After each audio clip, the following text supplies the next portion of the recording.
આ બ્રીડ છે એ Arabian breed કરતાં પણ જૂની બ્રીડ છે.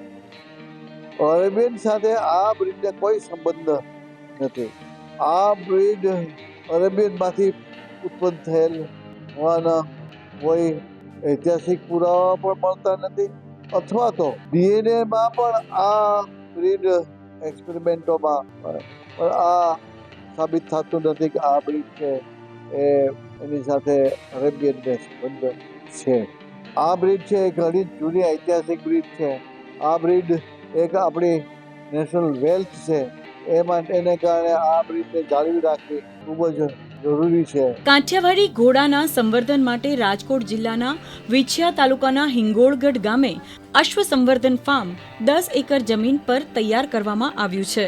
રાજ્ય સરકારના પશુપાલન વિભાગ આ સંવર્ધન ફાર્મ ચલાવી રહ્યું છે. ત્યારે જાણીએ કે શું લાક્ષણિકતાઓ છે કાઠિયાવાડી અશ્વોની. મોઢું છે એ ટૂંકું છે, કપાળ મોટું, કાન નાના, ડાકના ફોયણા મોટા, ડોક અર્ધગોળાકાર અને એના ડાબ છે એ ઊંડા, અને એની અંદર જે દેડકો છે એ પણ ખૂબ જ ઊંડો હોય એ બહુ જરૂરી છે.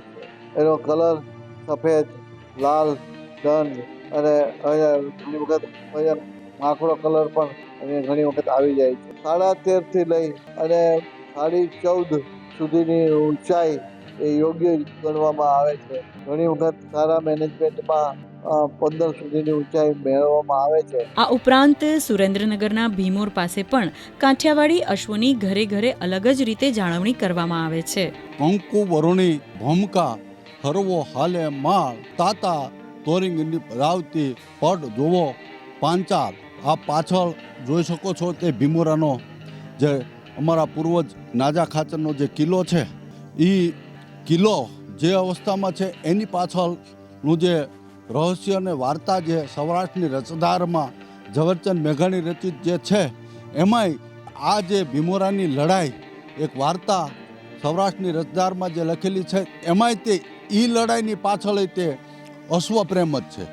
અશ્વ ઘોડા માટે થઈને આખું આ યુદ્ધ ખેલાણેલો છે. અને અમે ગૌરવ એ પણ લઈએ છીએ કે એક લોકવાત મુજબ અહીંથી મહારાણા પ્રતાપે જે યુદ્ધમાં જે ચેતક નામનો જે અશ્વની માથે આરોહણ થઈને જે આખો મોગલ સલ્તનતની સામે સામનો કર્યો, એ અશ્વ પણ કહેવાતી વાત મુજબ અહીંયા ભીમોરાનો હતો.